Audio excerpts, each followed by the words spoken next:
Los Angeles, Manny Machado finished his 103rd and last day as a member of the Los Angeles Dodgers down on one knee.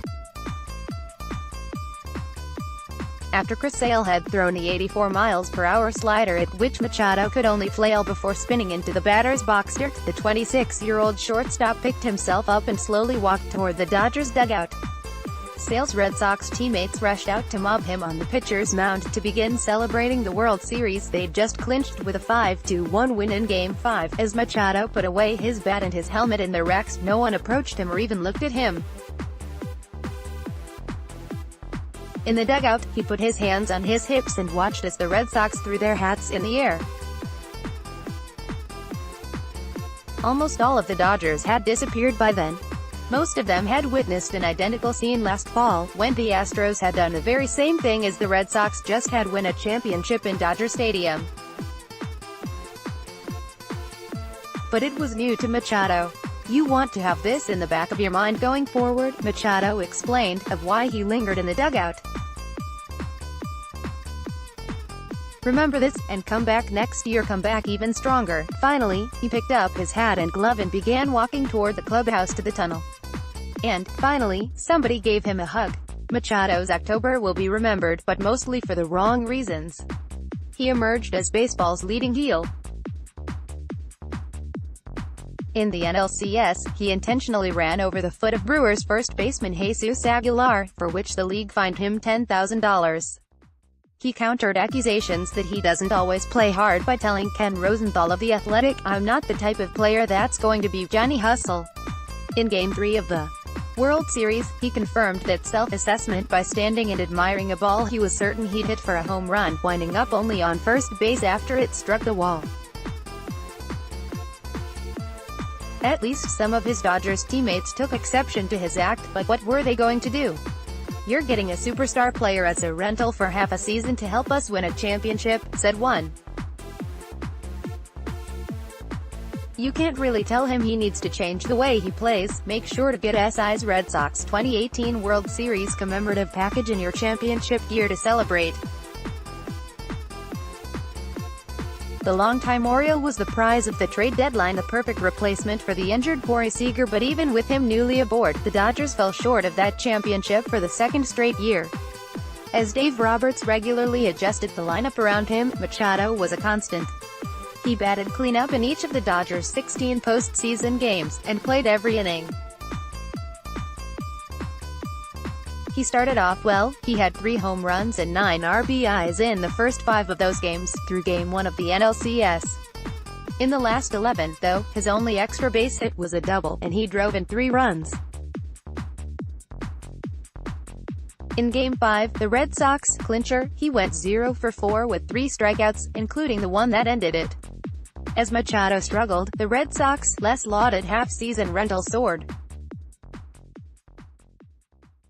Boston traded an unheralded minor league infielder for Steve Pearce in late June. Pearce was named World Series MVP after a performance that included 3 home runs and 9 RBIs, 7 of those RBIs coming in the final 2 games. They traded a slightly more heralded minor league pitcher for Nathan Eovaldi in late July. Eovaldi threw a heroic 6 innings in relief in the 18-inning Game 3, even if it ended up as the Red Sox, the only loss. Machado, meanwhile, aggravated, slumped, and then ultimately spun out. He might be remembered as the scapegoat for the Dodgers' failure, and he is indeed the easy target, the mercenary who was brought in to win a title and who did not, and who wasn't around long enough for anyone to get attached. But if that's how you're looking at the Dodgers season, you're looking at it wrong. For one thing, the Dodgers might not have made the playoffs at all without him.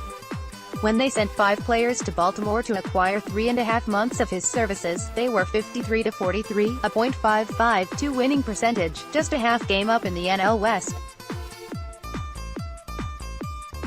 With him aboard, they went 39-28 the rest of the way, .582, and won the division by a single game over the Rockies. In just 66 regular season games as a Dodger, Machado hit .273 with 13 home runs, 42 RBIs, and 6 steals. "He's incredible in the clubhouse, and obviously he's an incredible talent," said starter Rich Hill.